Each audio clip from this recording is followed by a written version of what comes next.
अस्सलाम वालेकुम रहमतुल्लाहि व बरकात। अल्लाह के नाम से शुरू जो बड़ा कृपालु और अत्यंत दयावान है। मैं हूं मोहम्मद हफीज अंसारी और आप देख रहे हैं द पॉलिटिकल। 9 फरवरी 2022 को एक वीडियो सोशल मीडिया में बहुत तेजी से वायरल हुआ, जहां पर एक मुस्लिम लड़की हिजाब पहनकर अल्लाह अकबर के नारे के साथ संघर्ष करती हुई दिखी, जहां पर कुछ भगवाधारी बहके हुए बच्चे उस लड़की का पीछा कर रहे थे। और वो ये नारा इसलिए लगा रहे थे क्योंकि वो चाहते थे कि मुस्लिम लड़के हिजाब ना पहने। और मुस्कान नाम की वो लड़की जिसका वीडियो वायरल हुआ था, वो चाहती है कि हम हिजाब पहने स्कूल जाए, हिजाब पहन कर स्कूल जाए। लेकिन उसके उस स्कूल के प्रिंसिपल का ये मानना था कि जो मुस्लिम लड़कियां हिजाब पहनकर स्कूल आती है वो हिजाब पहनकर स्कूल ना आए, बल्कि स्कूल के अंदर बिना हिजाब के ही आ जाए। उसी के साथ साथ कर्नाटक की सरकार और कर्नाटक के हाई कोर्ट ने कर्नाटक में हिजाब पर पूरी तरीके से प्रतिबंध लगा दिया कि कोई भी मुस्लिम बच्चियां हिजाब पहनकर स्कूल के अंदर नहीं जा सकती हैं। इसी के साथ साथ मुस्लिम पर्सनल लॉ बोर्ड ने इस मुद्दे को सुप्रीम कोर्ट ले जाने पर याचिका दायर की। उसी याचिका पर आज 13 अक्टूबर 2022 की सुबह में सुनवाई हुई है। उस याचिका पर सुनवाई करते हुए दो जज आपस में ही भिड़ गए।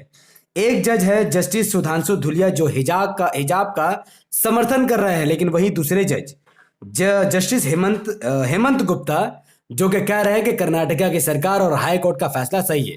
अब आइए जानते हैं कि दो जज जिनकी विचारधारा एक ही है, वो दोनों सुप्रीम कोर्ट के जज है, लेकिन वो एक हिजाब का समर्थन क्यों कर रहा है और एक हिजाब के अगेंस्ट में क्यों खड़े हैं।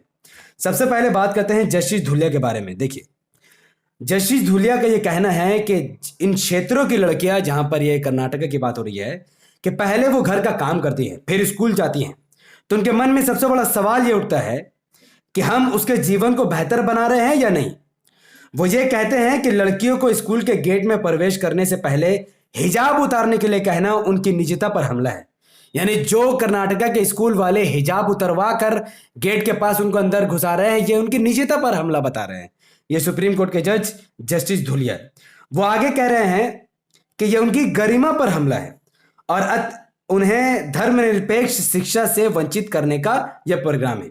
वह कहते हैं कि हिजाब पहनना एक लड़की के लिए उसको संविधान उसका समर्थन करता है। संविधान के आर्टिकल 19(1) का ए, आर्टिकल 21 और 25(1) का उल्लंघन है कि अगर कोई कहे कि हिजाब नहीं पहन सकते हैं, ये इन आर्टिकल का उल्लंघन है। मजीद उन्होंने कहा कि अगर वह हिजाब पहनना चाहती है, यहां तक कि उनकी कक्षा के अंदर भी, तो उन्हें इसके लिए रोका नहीं जा सकता है अगर इसे उनकी पसंद के मामले में पहना जाता है, क्योंकि यह एकमात्र तरीका हो सकता है कि उसका रूढ़िवादी परिवार उसे स्कूल जाने की अनुमति देगा। यानी जस्टिस धुलिया ये साफ तौर पर इस बात को समझ रहे हैं कि बहुत सारे मुस्लिम परिवार ऐसे हैं जो चाहते हैं कि उनकी बच्चियां हिजाब के साथ स्कूल सही सलामत पहुंच जाए। अगर कर्नाटका की सरकार, कर्नाटका की हाई कोर्ट और कर्नाटका के स्कूल वाले यानी उनके प्रिंसिपल्स अगर ये कहे कि आप हिजाब के साथ स्कूल नहीं आ सकते हैं, तो इसके हाईली चांसेस है कि उनके घर वाले अपने बच्चियों को स्कूल जाना ही बंद कर दे, वो अपने बच्चों की शिक्षा को ही रोक दे। इस बात को अच्छी तरीके से जस्टिस धुलिया समझकर अपने जजमेंट में डिफाइन करते हैं कि लड़कियों के हिजाब पहनना बहुत जरूरी है, ताकि उनके एजुकेशन पर, उनके शिक्षा पर किसी भी तरीके से कोई भी आंच ना आ सके। तो ये जस्टिस धुलिया का मानना है कि लड़कियां हिजाब पहने, संविधान उनकी इजाजत देती है, इसको कोई रोक नहीं सकता है। मजीद वो कहते हैं कि 5 फरवरी को ऑलरेडी उन्होंने कहा था कि जो भी हाई कोर्ट ने फैसला दिया है या कर्नाटका की सरकार ने हिजाब के खिलाफ जो प्रतिबंध लगाई है, वो प्रतिबंध पूरी तरीके से गलत है। जस्टिस धुलिया कहते हैं उन्होंने पहले ही आदेश दे दिया था कि ये प्रतिबंध गलत है और इसको पूरी तरीके से खत्म किया जाए। अब बात करते हैं जस्टिस हेमंत गुप्ता के बारे में। ये जस्टिस हेमंत गुप्ता ये हिजाब के खिलाफ है। इनका मानना है कि कर्नाटका हाईकोर्ट ने हिजाब के खिलाफ जो फैसला दिया था और कर्नाटका की सरकार ने जो हिजाब पर प्रतिबंध लगाई थी, वो पूरी तरीके से सही है। तो इस पर वो जो अपना ज्ञान रख रहे थे वो आपके सामने रखना जरूरी है। देखिए, न्यायमूर्ति हेमंत गुप्ता कहते हैं कि धर्मनिरपेक्षता सभी नागरिकों पर लागू होती है। एक धार्मिक समुदाय को धार्मिक प्रतीकों को पहनने की अनुमति देना धर्मनिरपेक्षता का विरोध होगा। ऐसा ही इसलिए करें, इनका मानना है कि जो हिंदू महिलाएं जिनका ऊपर सिंदूर लगाना, घूंघट पहनना, टीका लगाना, अगर उन पर यह अलाउड नहीं है, वो ऐसा पहनकर अगर स्कूल नहीं जा सकती है, तो मुस्लिम महिलाएं हिजाब पहनकर स्कूल क्यों जाएंगी। तो जस्टिस हेमंत गुप्ता को शायद इनको नहीं पता है कि जो भी स्कूल में हिंदू लड़कियां जाती हैं, वो बाकायदा अपने सरों पर टीका लगा कर जाती हैं। या अगर कोई शादीशुदा महिलाएं अगर स्कूल में हैं किसी भी कंडीशन पर, या टीचर ही क्यों ना हो, उनके मांग पर बखूबी तौर पर सिंदूर होता है, कोई इस पर रोकने की बात नहीं कहता। इसके अलावा वो कहते हैं कि सरकार के आदेश को धर्मनिरपेक्षता या कर्नाटक शिक्षा अधिनियम के उद्देश्य के खिलाफ नहीं कहा जा सकता है। यानी कर्नाटक सरकार और कर्नाटक की हाईकोर्ट ने जो बात कही है वो संविधान के खिलाफ नहीं है। उसके अलावा वो कहते हैं कि छात्रों को अनुच्छेद 21 के तहत शिक्षा का अधिकार है, जरूर है, लेकिन अपने धर्म के एक हिस्से के रूप में एक धर्मनिरपेक्ष स्कूल में यूनिफॉर्म के अतिरिक्त कुछ पहनने पर जोर देना सही नहीं है। सरकारी आदेश केवल यह सुनिश्चित करता है कि छात्रों द्वारा निर्धारित यूनिफॉर्म का पालन किया जाए। तो जस्टिस हेमंत गुप्ता को मैं यह बताना चाहता हूं विद ड्यू रिस्पेक्ट कि आपकी बात सही है, स्कूल में अगर कोई यूनिफॉर्म है, मुस्लिम हो या हिंदू, उस यूनिफॉर्म को सबको फॉलो करना चाहिए। अगर उस यूनिफॉर्म के अंदर कोई हिंदू महिलाएं सिंदूर लगा लेती है तो हमें कोई आपत्ति नहीं है। ठीक उसी तरीके से उस यूनिफॉर्म के ऊपर कोई मुस्लिम महिला अगर हिजाब कर लेती हैं, अपने सर को और चेहरे को ढांप लेती हैं, तो इस पर किसी हिंदू को भी कोई आपत्ति नहीं होनी चाहिए। तो हिजाब को इस तरीके से बनाना चाहिए कि हिजाब का कलर, यूनिफॉर्म, पूरा जो ड्रेस कोड हो वो बिल्कुल परफेक्ट हो।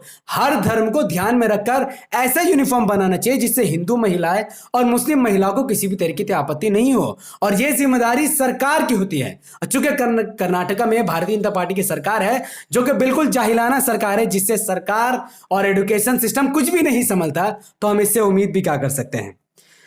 अब आपको मैं एक बात और बता देना चाहता हूं कि जो कर्नाटका के शिक्षा मंत्री हैं, उन्होंने सुप्रीम कोर्ट के जजमेंट की बिल्कुल मैं कहूंगा कि खिलाफ वर्जी की है। उन्होंने सुप्रीम कोर्ट का अपमान किया है।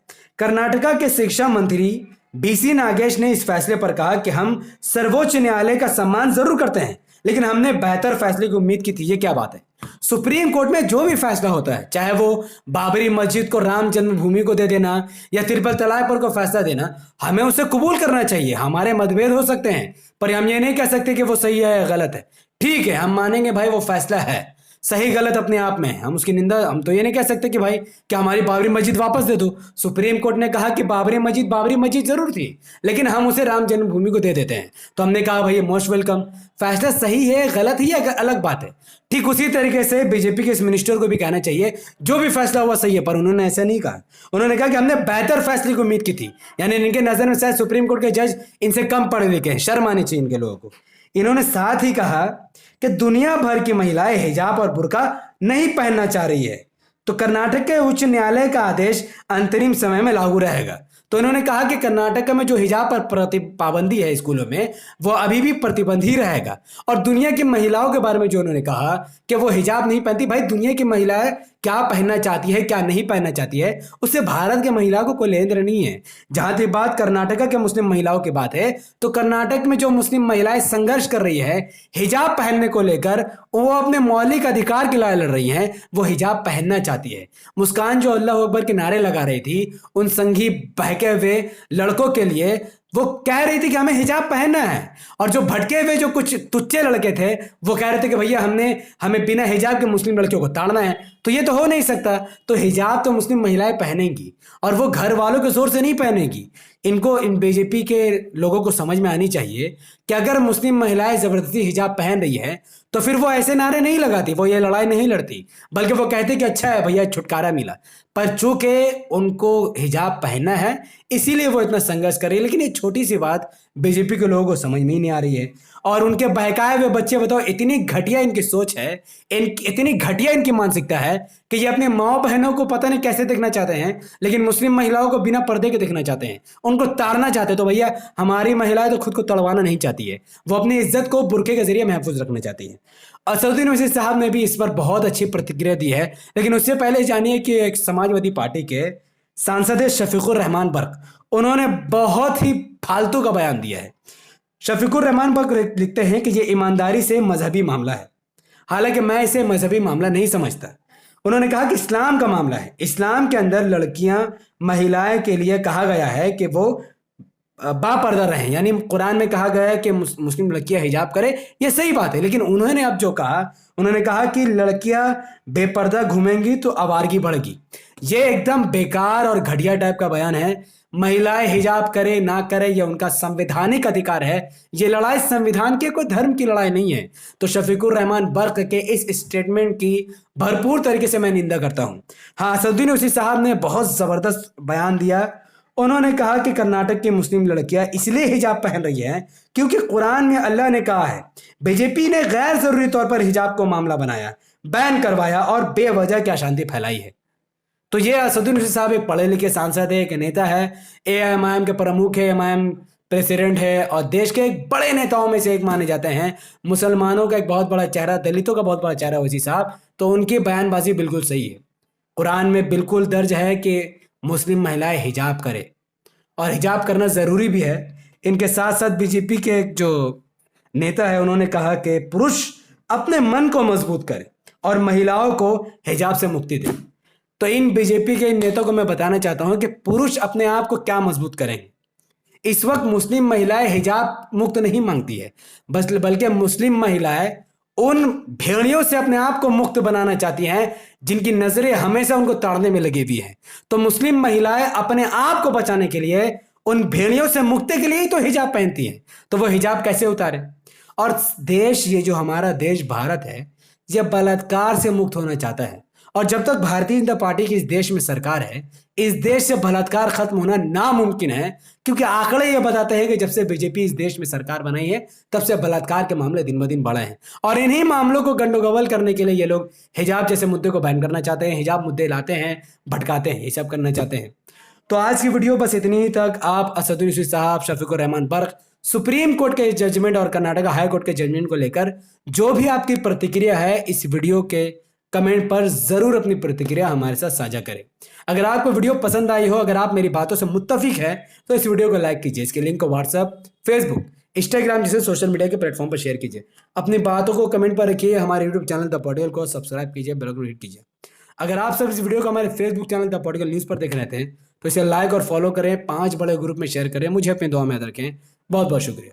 अस्सलाम वालेकुम रहमतुल्लाहि व बरकातहू। अल्लाह की सलामती रहमत व बरकात तमाम भाई और बहनों पर हो। मैं अल्लाह।